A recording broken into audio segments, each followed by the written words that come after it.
Solusi Nabi Yunus ketika dia telan perut ikan itu, artinya dia sedang berada di dalam gungkungan masalah yang sangat besar.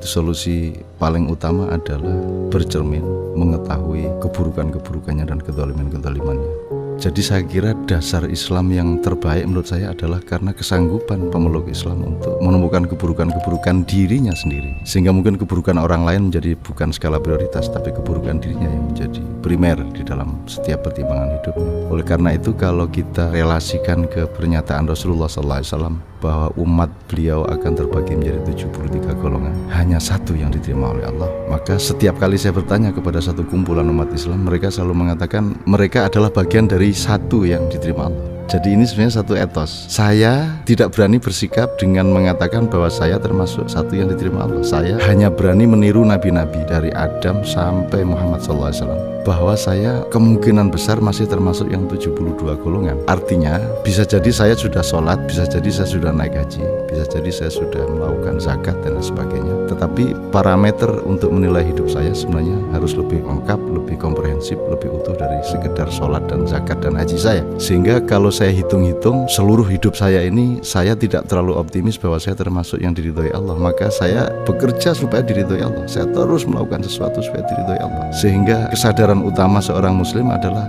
inni kuntu minadz dzalimin, aku orang yang tersesat, aku adalah termasuk orang-orang yang zalim. Zalim ini dialektis lagi nih. Kalau kita zalim kepada orang lain, ya kita juga zalim kepada diri kita sendiri. Kalau kita membunuh orang lain, sesungguhnya yang lebih terbunuh adalah kita sendiri. Kalau kita memukuli istri, sesungguhnya pukulan yang lebih besar menimpa diri kita sendiri, karena sebab yang disebut kita memukul istri itu sebuah sebab, maka akibatnya akan lebih lebar, lebih luas, dan lebih panjang skala waktunya. Sehingga kesadaran bahwa aku ini orang tersesat, aku ini orang jelek, aku ini orang buruk, itu bagian dari etos keislaman, bagian dari strategi budaya, di mana kita akan bisa lebih punya integritas yang baik di depan orang lain kalau kita meletakkan diri sebagai orang yang tidak lebih baik dari siapapun saja di sekitar kita.